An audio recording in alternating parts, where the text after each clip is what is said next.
Halo para trader, kembali lagi di analisa harian kita untuk tanggal 7 April nanti hari Senin. Ya, dan saat ini gue record di hari Sabtu tanggal 5 yang jam 8 dan teman-teman yang sedang mencari broker silakan cobain XM ya karena ada bonus deposit melalui link gua. Link ada di deskripsi di bawah. Oke. Oke. Kemarin gue udah kasih tahu juga kita akan analisanya. Nah, kemarin gue udah bilang ini downtrend. Sayangnya garis birunya hilang ya. Kamu kehapus apa gimana ya? Apa pas live ya? Gua hapus ya. Kayaknya live perlu akun yang berbeda ini ya. Nah, ini intinya pada saat dia turun tajam, terus dia naik ke atas mantul, di pas banget area resisten ya. Di sini kuat banget.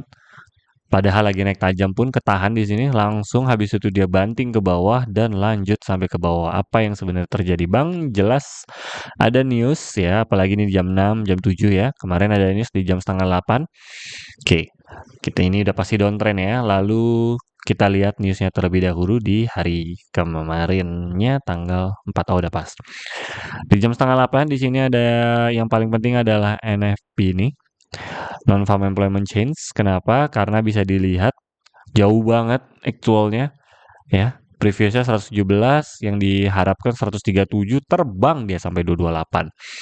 Lalu apa yang sebenarnya terjadi? Jelas kenaikan tarif Donald Trump itu sangat berpengaruh ya, itu geopolitiknya yang sudah gue share juga di grup Telegram kita untuk video lengkapnya. Jadi intinya tarif impor untuk ke apa yang namanya ke US itu dinaikkan berkali-kali lipat ya. Jadi sudah terjadi perang dagang saat ini. Untuk videonya bisa cek aja ya karena lumayan panjang juga. Lalu ya, pasar merespon kalau perang dagang terjadi maka semua negara perlu megang cash. Akhirnya pada jual-jualin asetnya untuk persiapan perang dagang di kemudian hari ya karena Donald Trump sudah ini dia udah mengumumkan gitu ya kayak misalnya China gitu ya yang tadinya cuma 30% pajaknya gitu ya langsung naik 67% kalau nggak salah 60%-an lah intinya naik 2 kali lipat bayanginnya ya. Jadi kalau China mau impor barang ke US ya bayangin kalau harga harga misalnya mobil BYD gitu misalnya 1 miliar jadi 1,3 gitu kan 1,3 seharusnya sekarang jadi 1,6.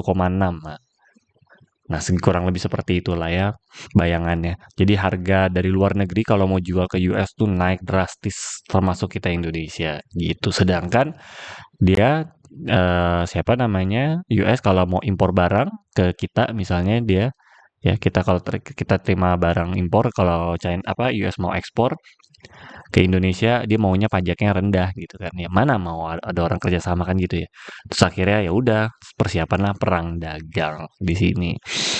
Lalu apa yang terjadi? Apakah ini tidak bisa ada pembalikan yang terjadi pada emas? Bisa pembalikannya. Pembalikannya hanya karena apa? Karena salah satu yang bisa membalikan, satu adalah perang, ya. Yang kedua adalah China, ya. China nyetok emas banyak banget, nggak berhenti-berhenti dia masih beliin terus.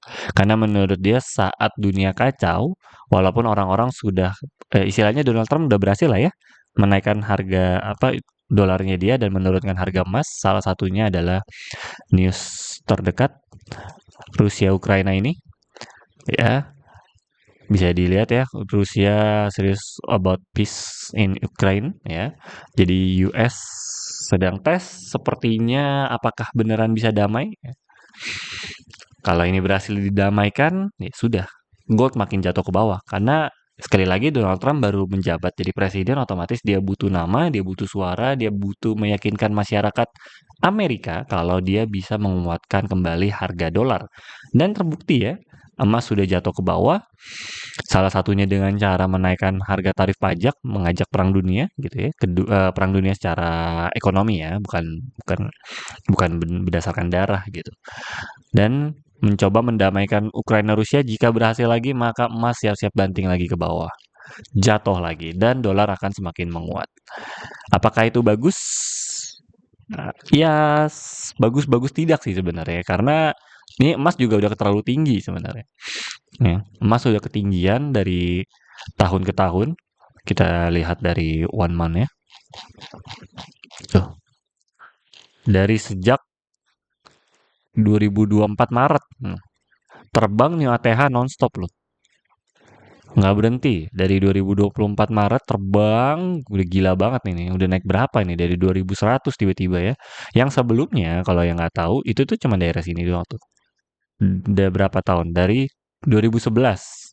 Tuh, dari 2011 sampai 2024 itu cuma naik turun, naik turun, naik turun, naik turun. Dari 2024 Maret sampai hari ini terbang nggak berhenti. Ya. Ada baiknya sebenarnya harga emas turun, tapi bukan USD yang naik ya. Ada baiknya sebenarnya harga emas ini turun karena sudah terlalu tinggi, tapi ya bukannya dengan cara USD menguat gitu loh. Ya memang pasar ya udah di situ-situ aja. Oh, dan buat yang belum tahu juga di sebelumnya, tahun-tahun sebelumnya, di sebelum tahun 2011, tadi ini ya. Ini 2011 kan, ini 2024. Gini ya, biar agak gedean. Candlesticknya bener kan? Ya. Ini 2024, ini kan 2011. Nah, sebelum-sebelumnya emas itu normal tuh. Ini candlestick bulanan loh. Dari 97 sampai 2014 tuh normal. Dari 2004. Nah, dari 97 ke 2004 tuh tipis. Dari 2004 tiba-tiba naik drastis sampai 2008 bahkan naik drastis lagi sampai 2011. Nah, sekarang 2024 terbang lagi kah? Makin gila lagi gitu kan. Ini bisa-bisa 4.000 nih akhir tahun nih. Bercanda. Karena kalau 4.000 mengerikan juga. Ekonomi jelas-jelas mengerikan gitu ya. Berarti US udah hancur kalau sampai 4.000. Oke, so news yang pengen gue bahas hari ini agak sedikit keluar jalur. Newsnya satu jelas karena mau perang dagang berarti semua orang butuh cash. Mungkin ningkatin perusahaan mereka, mungkin ningkatin uang negara mereka gitu ya. Lalu apa yang bisa bikin ini naik? Hanya China, karena China terus nyetok karena dia yakin kalau pada saat ekonomi sedang hancur, mau perusahaan sebagus apapun, ujung-ujungnya kembali ke masyarakat. Jadi dia ngerasa emas itu adalah yang paling aman. Bahkan perusahaan sekalipun sepertinya akan kalah profitnya dengan kenaikan emas. Jadi China masih nyetok terus. Ya. Itu yang sepertinya dilihat sama China. Makanya China nyetok walaupun emas jatuh banget. Ini jatuh karena satu dolar menguat, dua orang pada megang cash, ya. Dan Rusia Ukraina bisa ada info kalau misalnya mereka damai, bisa banting lagi ke bawah, lalu support dan resistennya ada di mana, ya bisa dilihat di sini di 1H itu kita turunkan sedikit di daerah 3.000. Ini penahannya, namun gue masih percaya dari kemarin bisa kembali ke 2950. Kenapa daerah 2950? Karena ini ada gap gede banget. Ya, yang dimana ini walaupun kalau jebol, ya, dari 295 ini kalau jebol ke daerah sini. Tapi menurut gue di sini udah cukup kuat areanya. Mana kotaknya? Ya, di area-area sini di daerah 2928 ya. Jadi kalau ini 2950 kalau sampai jebol, dia siap ke 2928 untuk ditampung. Nah, itu area kuat. Nah, di sini juga areanya kuat nih. Ini juga cukup lama, sedikit doang lebih lama. Ya, 3.000-an. Ini udah bisa cicil buy, cicil tapi siap-siap pasang SL di bawahnya di sini ya. Di 3.000 ke bawah karena ini 3.000 ke bawah bisa lanjut ke bawahnya lagi bisa 2950-an. So di sini sudah bisa persiapan untuk mantul jika bukan karena Rusia Ukraina. Aku pindah dia tiba-tiba candlenya. Oke. Lalu mari kita lihat jadi hari Senin seperti apa newsnya untuk minggu depan. Minggu depan hari Senin tanggal 7 tidak ada news, jadinya akan sideways ya. Lebih tepatnya mungkin hari Senin adalah hari yang kira-kira netralnya di mana nih harga emas gitu. Jadi berharapnya ini antara naik atau turun gitu ya. Kita akan pantau dari technical analysis karena ini tidak ada news. Lalu hari Selasa juga tidak ada news, sama bagus 2 hari supaya jadinya sideways, benar-benar sideways. Kita akan lihat kira-kira gold menurut pasar berada di area mana gitu ya. Karena habis banting ke bawah kan. Nah, baru hari Rabu pagi hari NZD juga ini gak terlalu ngaruh. Jepang, JPY, Wederspeaks juga tidak terlalu bermasalah. Bergerak sih, tapi tidak terlalu signifikan. Lalu hari Kamis, Oh, Kamis pagi ya, seperti biasa ya, FOMC meetings nih ya, di saat kita sudah mulai tidur gitu ya, tiba-tiba mereka mulai meeting, karena memang bedanya 12 jaman. Lalu di AUD, ya Kamis baru mulai bergerak. Ya, jadi Senin sampai Rabu masih cenderung sideways. Kamis baru ada pergerakan dari FOMC, core CPI. Wah, Kamis goyang lagi, bos. Goyang lagi loh CPI. Jumat, GDP, dan PPI. Consumer sentiment lagi. Kamis Jumat gerak lagi. Jadi Senin sampai Rabu adalah waktu yang tepat, waktu yang bagus untuk gold akan kira-kira berada di area mana untuk dia sideways-nya. Lalu hari Senin sampai Rabu kita akan cari di mana, kurang lebih kita akan cari, ini gua hapusin dulu kali ya. Karena sudah tidak valid, sudah jebol nih OTH. Kita akan cari di area mana sembari untuk lebih validnya. Ya, teman-teman ternyata lebih suka signal seperti ini ya. Jadi tahu angka pastinya berapa daripada gue kasih area buy ataupun sell ya. Nah, kalau gitu mampir ke channel live ya nanti ya. Oke, kita tarik lagi. Sebelumnya kita geserin dulu. Ini info untuk saat kita live kemarin. Oke. Ini ATH sepertinya sudah tidak ya. Karena kita cari yang terdekatnya dulu karena kita candlestick-nya harian. Jadi yang kita cari adalah harian saja. Namun gue masih percaya gold naik ke atas ya. Pas banget loh di 382 ini berhenti di 338 dia Fibonacci, area Fibonacci-nya. Pas banget di area situ dia. Ya, supaya kita lihat. Oke. Ini area yang tenang ya. Kok nggak bisa diklik sih? Udah mulai warning. Aduh, agak-agak patah-patah ini ya. Oke, mari kita lihat daerah sini. Dia pas banget di daerah Fibonacci-nya malahan. Ya, Fibonacci-nya juga pas banget ternyata di daerah supportnya 9938. Lalu di atas ini ada pemantulan satu. Fibonacci-nya udah tepat ya, 1, 2, 3 di sini, 4 sudah confirm 3086 ya. Kalau ini berarti Senin, kalau misalnya pembukaan dia berada di area atas, berarti akan di 3038 sampai 3086. Oke, kalau dia berada di area bawah 3038 berarti ada kelanjutan penurunan, itu satu informasi.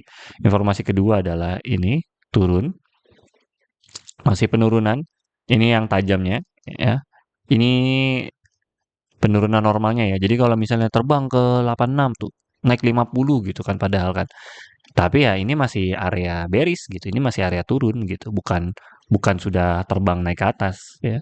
Karena resistennya pertama ada di area 3086, baru dia bisa jebol ya. Dan ini masih area turun tajam.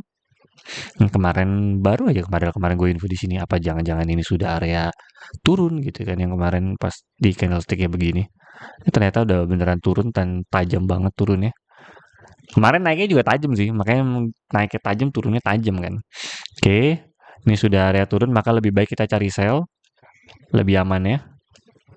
Mungkin untuk resisten pertama bisa dilihatnya dari sini ya. Kita kasih bedainnya, resisten support itu di warna putih.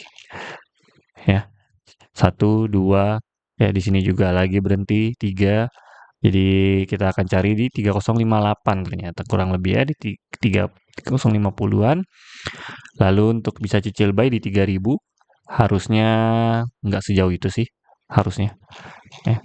Kadang nggak ada news.